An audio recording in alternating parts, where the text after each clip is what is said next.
Tidak semua jasad manusia membusuk di dalam tanah. Ada yang tetap utuh atas izin Allah. Siapa saja mereka? Apa dalilnya? Dan apa hikmah untuk kita hari ini? Assalamualaikum warahmatullahi wabarakatuh.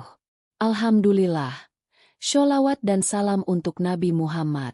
Semoga saudara semua diberi kesehatan, rezeki lapang, dosa diampuni, dan umur berkah. Tekan like, subscribe, dan tulis kota asal di kolom komentar. Setiap makhluk akan kembali.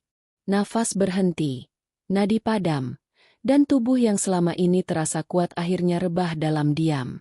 Tanah menyambut dengan tenang, seperti ibu yang merengkuh anaknya pulang. Di sana, kehidupan baru dimulai menurut ketetapan yang tidak pernah meleset. Di dalam raga, enzim melepas tugas terakhirnya. Jaringan yang dulu lentur berubah pelan menjadi lemah, lalu luruh mengikuti irama waktu. Mikroba yang dulu membantu pencernaan ikut bekerja, kini mengurai sisa kehidupan menjadi bahan bagi tanah. Semua berjalan rapi. Tidak ada yang kebetulan. Inilah sunnatullah, hukum yang Allah tetapkan agar alam tetap seimbang. Di permukaan, tanah terlihat sunyi. Namun jauh di bawah, ada panggung yang bergerak. Larva tumbuh cepat. Organisme kecil saling berganti peran. Molekul kembali menjadi unsur yang menyuburkan bumi. Dari proses itu, pohon mengambil gizi, bunga mekar, dan buah muncul di ranting. Kematian tidak mengakhiri cerita. Ia menyambung kisah dengan cara yang tidak selalu terlihat. Manusia sering takut pada kata akhir. Padahal alam terus mengulang pelajaran yang sama. Malam memang datang, tetapi fajar juga menyusul. Daun gugur, lalu tunas baru menembus tanah. Begitu pula jasad manusia. Ia mengikuti arus ketetapan agar bumi tidak berhenti memberi manfaat. Rasa gentar akan berkurang saat memahami bahwa semua sudah berada di bawah kendali yang sempurna. Meski demikian, di atas semua hukum yang rapi itu, ada kehendak yang lebih tinggi. Allah lah pemilik kuasa atas sebab dan akibat. Jika Ia berkehendak, hukum alam bisa berjalan, bisa juga dihentikan, atau diarahkan untuk menjadi tanda bagi yang mau mengambil pelajaran. Disinilah hati belajar rendah. Karena ilmu manusia tidak akan pernah melampaui hikmah Tuhan. Ada saat ketika tanah menahan diri. Ada momen ketika mikroba berhenti bekerja. Ada tubuh yang tetap utuh meski dimakamkan lama. Fenomena itu bukan untuk disanjung sebagai keanehan semata, melainkan untuk dibaca sebagai pesan. Pesan bahwa kemuliaan masih ada, bahwa ketaatan tidak pernah sia-sia, dan bahwa kuasa Allah meliputi sesuatu yang tampak maupun yang tersembunyi. Maka bab ini menuntun pandang agar melihat kematian dengan kepala tertunduk dan dada yang lapang. Kematian bukan sekadar akhir, melainkan gerbang menuju kehidupan yang lebih luas. Alam memberi contoh, agama memberi terang. Dan di pertemuan keduanya, hati mengerti bahwa pembusukan adalah ketetapan. Namun pengecualian bisa saja terjadi atas izin Allah sebagai pelajaran yang agung. Inilah pintu menuju kisah yang lebih dalam. Ada tubuh yang diselamatkan untuk menjadi peringatan. Ada sejarah yang memantapkan keyakinan. Perjalanan itu akan membawa kita pada ibrah yang jelas, agar akal menerima dan hati merasa. Bab berikutnya mengajak menatap sebuah kisah besar yang diabadikan agar manusia tidak berjalan dalam kelalaian. Laut pernah terbelah. Di satu sisi ada kaum yang tertindas. Di sisi lain ada kekuasaan yang pongah. Angin mendorong air menjulang seperti dinding. Dasar samudra menjadi jalan. Dan langkah manusia menulis jejak yang tidak akan mudah dilupakan. Ketika rombongan yang teraniaya menyeberang, rasa takut berubah menjadi harap. Itulah momen ketika pertolongan datang dengan cara yang mustahil dihitung oleh logika biasa. Di belakang mereka, pasukan yang sombong mengejar. Gemerincing senjata berpacu dengan derap kuda. Ketika batas waktu telah habis, air kembali menutup diri. Gelombang menghapus suara teriakan, menyisakan sunyi yang tebal. Di saat itulah sang penguasa yang dulu menentang mengaku beriman. Namun lidah terlambat bergerak. tatkala nyawa di kerongkongan, pintu taubat bukan lagi milik manusia. Keputusan sudah turun, dan sejarah memiliki saksinya sendiri. Allah menyelamatkan tubuh sang tiran dari hancur agar menjadi pelajaran bagi generasi setelahnya. Tubuh itu tetap ada, menjadi tanda yang diam namun tegas. Pesannya jelas. Kekuasaan tanpa iman hanya menghasilkan kesia-siaan. Kesombongan yang dibiarkan tumbuh akan menuntun pada penyesalan yang tidak berguna. Sementara ayat yang hidup di tengah masyarakat menuntun manusia untuk tidak buta oleh kuasa dunia. Kisah ini bukan sekadar cerita kuno. Ia adalah cermin yang menyala untuk setiap zaman. Ada masa ketika manusia lupa, lalu ayat menegur dengan lembut. Ada masa ketika manusia membangkang, lalu ayat mengingatkan dengan keras. Diselamatkannya sebuah jasad dari kerusakan alami menunjukkan bahwa hukum alam tunduk pada perintah yang lebih tinggi. Inilah tanda agar hati tidak terikat pada sebab, melainkan kembali pada zat yang menetapkan. Bayangkan lautan biru yang tenang berubah menjadi panggung kuasa. Debur ombak menjadi saksi, pasir yang basah merekam kisah, langit memantulkan napas terakhir sombongnya manusia. Semua merapat pada makna yang sama. Tidak ada yang lebih tinggi dari Allah. Tidak ada yang lebih kekal dari kebenaran. Di hadapan kebenaran, mahkota hanyalah perhiasan rapuh yang mudah hancur oleh satu gelombang. Ibrah dari tubuh yang diselamatkan adalah rambu besar di tengah jalan. Ia memerintahkan manusia untuk menundukkan hati, memeriksa diri, dan menata ulang arah. Jika kelengahan datang, ingatlah bahwa Allah mampu menjadikan jasad sebagai peringatan agar manusia tidak mengulang kezaliman. Bila hidayah mengetuk, sambut sebelum waktu habis. Sebab penyesalan di ujung napas tidak akan mengubah keputusan. Dengan memahami ini, pandangan terhadap kematian menjadi lebih jernih.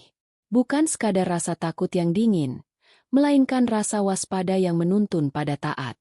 Laut telah menutup, pasukan telah tenggelam, dan tubuh yang diselamatkan berdiri sebagai tanda agar manusia berjalan dengan hati yang sadar. Dari sini perjalanan berlanjut, menuju kisah tentang hamba pilihan yang jasadnya dijaga oleh Allah sebagai bentuk kemuliaan yang tidak tertandingi. Para nabi adalah utusan yang menyalakan pelita di lorong paling gelap. Mereka memikul wahyu, menyampaikan kebenaran, dan menanggung cemooh dengan sabar. Langkah mereka ringan, tetapi beban di dada begitu berat. Mereka mengajar manusia untuk mengenal Tuhan, menata hati, dan memurnikan ibadah.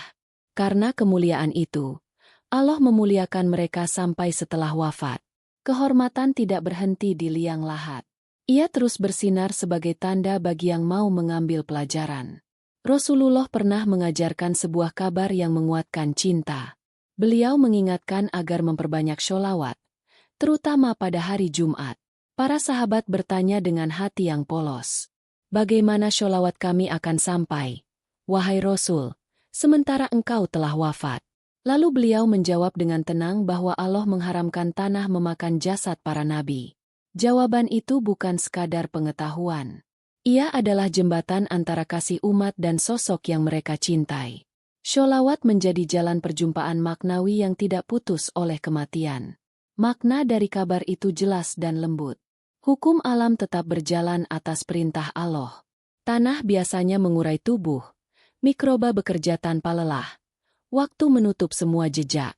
Namun pada para nabi, Allah menahan sebab itu. Beliau yang menetapkan sunatullah mampu mengecualikan pada hamba yang dimuliakan. Bukan agar manusia terperangah pada keanehan, melainkan agar hati tunduk dan akal mengakui kebesaran. Tanda itu mengajarkan adab. Di hadapan kisah para nabi, yang pantas tumbuh adalah cinta, sholawat, dan ketaatan. Bayangkan suasana Madinah di malam yang damai. Angin melintas pelan, doa berbisik dari bibir para peziarah, dan salam mengalir untuk Nabi sepanjang waktu. Kota itu seperti ruang belajar yang tidak pernah tutup. Di tempat lain, kuburan adalah sunyi. Di sini, sunyi menjadi zikir. Kita diingatkan bahwa segala yang mulia akan dijaga oleh pemilik kemuliaan. Tubuh yang tidak dimakan tanah adalah bukti penjagaan itu. Sedangkan ajaran yang diwariskan adalah rahmat untuk seluruh alam. Pelajaran paling dekat untuk kita adalah memperbanyak sholawat dan meneladani akhlak. Sholawat membersihkan lisan, melembutkan hati, dan mengikat diri dengan teladan yang benar. Meneladani akhlak berarti jujur ketika godaan menekan, lembut saat marah menggelegak, adil ketika nafsu ingin menang sendiri. Beginilah cara memuliakan Nabi. Tidak hanya menyebut nama dengan hormat, tetapi juga menyambung hidup dengan cara yang beliau ajarkan. Kita juga diingatkan tentang rapuhnya kuasa dunia. Nama penguasa yang sombong akan pudar, monumen mereka bisa runtuh, dan kisah mereka larut di telan waktu. Sementara nama para nabi tetap harum, karena ditulis oleh kebenaran dan dibasuh oleh sholawat dari generasi ke generasi. Kehormatan sejati tidak lahir dari tahta. Ia lahir dari ketaatan. Maka barang siapa ingin dimuliakan, tegakkanlah kebaikan dalam diam maupun ramai. Bab ini menutup dengan ajakan yang sederhana. Cintai Nabi dengan ilmu, adab, dan amal. Jadikan sholawat sebagai kebiasaan yang menguatkan siang dan menenangkan malam. Karena di atas tanah yang suatu hari akan memeluk kita, hanya amal yang berhak diminta menemani. Dan pada para nabi, Allah telah menunjukkan tanda agar kita percaya bahwa kemuliaan di sisinya adalah nyata. Syahid adalah gelar yang harum. Ia bukan sekadar kematian di medan perang. Ia adalah kesaksian bahwa ada jiwa yang memilih ridha Allah di atas selamatnya diri. Al-Quran mengingatkan, jangan menyebut mereka yang gugur di jalan Allah sebagai mati. Mereka hidup di sisi Tuhan, namun kita tidak mampu menangkap cara hidup itu dengan mata yang terbatas. Kalimat ini bukan hiburan semata. Ia adalah kabar yang menguatkan keluarga yang ditinggal dan membimbing umat untuk menghormati pengorbanan. Di zaman Rasulullah, sebuah kisah meninggalkan jejak yang tidak mudah pudar. Menjelang perang Uhud, seorang ayah memanggil putranya di malam yang sepi. Suaranya pelan, tetapi jelas. Ia merasa akan menjadi orang pertama yang gugur. Ia menitipkan hutang untuk dilunasi dan berpesan agar putranya berlaku baik kepada saudara perempuan. Pagi datang, pasukan berangkat, panji-panji berkibar, dan janji itu diuji. Sore hari, kabar duka tiba. Sang ayah benar. Ia gugur lebih dulu, menutup mata dengan nama Allah di bibirnya. Jenazah dimakamkan sederhana, berdampingan dengan para sahabat yang lain. Di kota yang kecil, tanah memeluk banyak tubuh mulia. Waktu bergulir, luka menipis di permukaan, tetapi rindu di dada anak tidak pernah padam. 6 bulan berlalu. Putra itu gelisah membiarkan ayahnya berbagi liang. Ia ingin memberi tempat khusus sebagai tanda cinta. Dengan hati yang gemetar, makam dibuka. Sejarah mencatat sesuatu yang membuat air mata jatuh tanpa diminta. Tubuh sang ayah masih seperti kemarin. Kain kafan melekat rapi. Wajah tenang seakan tertidur. Luka perang tampak jelas namun tidak berubah. Tanah mengeluarkan aroma lembut yang membuat siapapun menunduk. Putra itu memeluk udara, mengucap syukur, dan menata ulang rindu menjadi kekuatan. Ia menyadari, Allah telah memuliakan ayahnya. Bukan untuk dipamerkan, tetapi agar iman yang redup kembali menyala. Kisah itu menegaskan derajat syuhada. Mereka memberi nyawa agar umat punya ruang aman untuk beribadah. Mereka menukar hari mereka demi masa depan orang lain. Adab kita sebagai yang hidup adalah mendoakan, menjaga nama baik, dan menunaikan amanah yang mereka tinggalkan. Jangan berlebihan dalam ratap. Jangan juga menyepelekan pengorbanan. Seimbanglah antara cinta dan takwa, agar kesedihan berubah menjadi keteguhan. Makna syahid juga hadir di luar deru pedang. Di zaman tanpa perang terbuka, orang bisa berjuang dengan cara yang tidak kalah berat. Menolak suap ketika perut menjerit. Mengucap benar saat takut menganga. Menolong lemah ketika banyak berpaling. Melawan hawa nafsu yang ingin menang sendiri. Inilah jihad yang menyuburkan bumi, yang mengangkat martabat manusia, dan yang menyiapkan jiwa bila suatu hari Allah memanggil. Fenomena jasad utuh pada sebagian syuhada adalah anugerah. Ia tidak bisa dipesan dan tidak boleh dijadikan ukuran tunggal kemuliaan. Yang pasti diwajibkan adalah amal yang ikhlas dan istiqomah. Karena Allah menerima hati yang jujur, bukan sekadar tanda yang tampak oleh mata.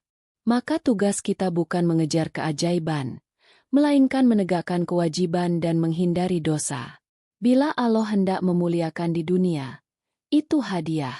Bila tidak, pahala di sisinya tidak berkurang sedikit pun. Bab ini mengantar kita untuk menilai hidup dengan ukuran yang benar. Kemuliaan tidak selalu terlihat di panggung. Ia sering tumbuh di ruang sunyi, di antara pilihan yang orang lain tidak tahu. Saat kita menutup bab ini, mari berjanji memperluas makna jihad menjadi kerja harian yang jujur dan berani. Sebab setiap langkah kecil di jalan Allah adalah batu yang menyusun jalan menuju ridha. Ulama dikenal sebagai pewaris para nabi. Mereka menjaga ilmu, mengajarkannya dengan sabar, dan menuntun umat agar beribadah dengan benar. Ada yang hidup di kota besar, ada yang menetap di pesantren kecil di pelosok. Wajah mereka mungkin tidak dikenal dunia, namun doa yang mereka tanam tumbuh di hati banyak orang. Pada sebagian kisah, umat menyaksikan bahwa ketika seorang alim wafat, jenazahnya harum, tanah terasa ringan, bahkan dikabarkan tetap utuh setelah waktu berjalan. Semua itu dipercaya sebagai kemuliaan yang Allah titipkan kepada hamba yang ikhlas. Kita perlu menempatkan kabar seperti ini dengan adab. Tujuannya bukan mengundang kultus berlebihan, melainkan meneguhkan semangat menuntut ilmu dan berbuat baik. Bila ada peristiwa yang benar terjadi, itu hadiah dari Allah. Bila tidak terjadi, pahala ilmu dan dakwah tetap sempurna. Ukuran utama tetap akhlak dan amal. Ulama yang sungguh mulia adalah yang jujur, amanah, lembut terhadap sesama, tegas terhadap maksiat, dan tawaduk di hadapan kebenaran. Di pesantren sederhana, bayangkan sore selepas asar. Santri berkeliling membawa kitab, huruf kuning di atas kertas kecoklatan. Seorang kiai duduk bersila, suaranya pelan namun menembus bising dunia. Ia mengajarkan tafsir, fikih, dan adab berbicara. Malam datang, lampu minyak menyala, kajian ditutup dengan doa yang panjang. Hari berganti, tahun berlalu, dan suatu hari beliau dipanggil pulang. Masyarakat mengantar dengan air mata yang tenang. Mereka percaya, ilmu yang beliau tinggalkan akan terus mengalir sebagai amal jariah. Mengapa ada jasad yang tampak tidak berubah dalam sebagian kisah? Dari sisi sebab yang bisa diindra, para peneliti menyebut banyak faktor. Suhu tanah yang lebih rendah dapat memperlambat kerja mikroba. Kadar air yang minim menahan laju pembusukan. Tanah yang miskin oksigen bisa menutup jalan bagi organisme perusak. Cara memandikan dan mengkafani yang bersih ikut menjaga kondisi. Ada pula daerah dengan kandungan mineral yang membuat tubuh seperti diawetkan secara alami. Semua penjelasan ini adalah bagian dari sunatullah yang Allah ciptakan agar alam bekerja teratur. Namun di atas rangkaian sebab, tetap ada kehendak yang memutuskan hasil. Bila Allah berkehendak memuliakan seorang alim, maka semua variabel seolah bertemu dalam satu titik. Hasilnya menjadi tanda yang menguatkan iman. Jika Allah tidak menampakkan tanda pada jasad, kemuliaan itu tidak berkurang sedikit pun. Sebab yang dinilai adalah hati yang tulus dan amal yang lurus. Inilah cara yang adil dan menyejukkan.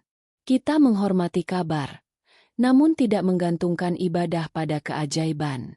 Sikap terbaik bagi umat adalah meneruskan pekerjaan para ulama. Rawat masjid dengan gotong royong. Hidupkan majelis ilmu meski kecil dan sederhana. Bantu santri yang kekurangan biaya. Jadikan rumah sebagai tempat yang ramah untuk tilawah dan zikir. Bila kita cinta ulama, buktikan dengan menjaga amanah ilmu dan menyebar kebaikan tanpa berharap pujian. Dengan begitu, kemuliaan tidak hanya diceritakan, tetapi juga dihidupkan dalam keseharian. Bab ini menegaskan bahwa fenomena jasad ulama yang utuh adalah mungkin dalam rentang takdir Allah. Namun inti pesannya bukan pada tubuh, melainkan pada teladan. Yang harus kita kejar adalah keikhlasan, bukan keanehan. Yang harus kita pegang adalah ilmu yang benar, bukan kabar yang belum jelas. Dengan adab seperti ini, Hati terhindar dari berlebihan dan akal terjaga dari sikap meremehkan. Kita pun melangkah ke bab terakhir dengan pandangan yang seimbang antara iman dan ikhtiar. Kisah tentang jasad yang tidak membusuk bukanlah panggung keanehan. Ia adalah jambatan menuju kesadaran. Dari bab pertama kita belajar tentang kematian sebagai gerbang dan tentang sunatullah yang membuat alam tertata. Dari kisah lautan yang menutup, kita memahami bahwa Allah mampu menyelamatkan tubuh sebagai tanda agar manusia tidak sombong. Dari kemuliaan para nabi, kita menerima kabar bahwa tanah tidak menyentuh tubuh pilihan. Dari para syuhada, kita menyaksikan derajat yang terjaga di sisi Allah. Dari para ulama, kita melihat bagaimana ilmu melahirkan kemuliaan yang halus dan membekas panjang. Semua ini merapat pada satu pesan. Kehormatan di sisi Allah lahir dari tauhid, kejujuran, dan kerja yang istiqomah. Tanda bisa hadir dan bisa tidak.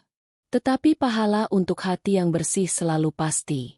Maka fokuskan hidup pada amal yang jelas. Jaga salat tepat waktu. Perbanyak sholawat sebagai ikatan cinta kepada Nabi. Lunasi hutang sebelum mata terpejam. Haluskan lisan dari gibah dan dusta. Sisihkan rezeki untuk sedekah kepada tetangga yang kesulitan. Dukung dakwah dan pendidikan agar ilmu tetap menyala di kampung kita. Kita juga diajak untuk mempersiapkan kematian dengan tenang. Tulis wasiat yang sederhana. Beritahu keluarga tentang hak yang harus ditunaikan. Perbaiki hubungan yang retak sebelum hari berganti. Maafkan orang lain agar hati lapang. Minta maaf dengan tulus agar beban reda. Tidak ada bekal yang lebih ringan dibawa selain hati yang memaafkan. Di liang lahat, yang menemani hanyalah amal. Maka isi hari dengan hal yang pantas diminta kembali saat kita sudah tidak bisa berbicara lagi.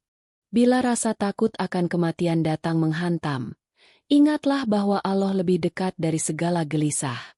Ia melihat air mata dan mendengar doa paling lirih. Mohonlah husnul hatimah. Mohon agar iman dipertahankan sampai akhir. Mohon agar keluarga diberi keteguhan setelah kita pergi. Jadikan setiap subuh sebagai awal baru. Jadikan setiap maghrib sebagai jeda untuk menilai dan membenahi. Dengan cara seperti ini, hidup tidak dihabiskan oleh cemas, melainkan dipenuhi oleh harap yang menuntun pada amal. Pada akhirnya, pelajaran terbesar dari kisah ini adalah menempatkan diri dengan proporsional. Kagum boleh, tetapi jangan berhenti di kagum. Jadikan kekaguman sebagai bahan bakar untuk taat. Hormat boleh, tetapi jangan menuhankan makhluk. Semua tanda menunjuk kepada Sang Pencipta. Dialah tujuan akhir dari segala langkah. Jika kita menyadari ini, maka beruntunglah. Sebab hidup menjadi lebih jernih dan mati pun tidak lagi menakutkan. Di penutup perjalanan ini, mari berhenti sejenak untuk berdoa. Ya Allah, tetapkan kami di jalan yang lurus. Lembutkan hati kami untuk menerima kebenaran. Sucikan niat kami dalam beramal. Ampuni dosa kami yang tampak dan yang tersembunyi. Lapangkan rezeki kami agar bisa menolong sesama. Jagalah keluarga kami dalam iman sampai akhir hayat. Karuniakan husnul hatimah dan masukkan kami ke surga dengan hisab yang ringan. Amin ya Robbal Alamin. Terima kasih telah menyimak sampai tuntas. Bila kisah ini bermanfaat, bantu sebarkan agar lebih banyak hati yang dikuatkan. Tekan like, bagikan ke sahabat, dan subscribe agar tidak ketinggalan bahasan berikutnya. Tulis kota asal di kolom komentar, serta satu nasihat singkat yang menurutmu paling penting untuk diingat hari ini. Semoga Allah membalas kebaikanmu berlipat ganda.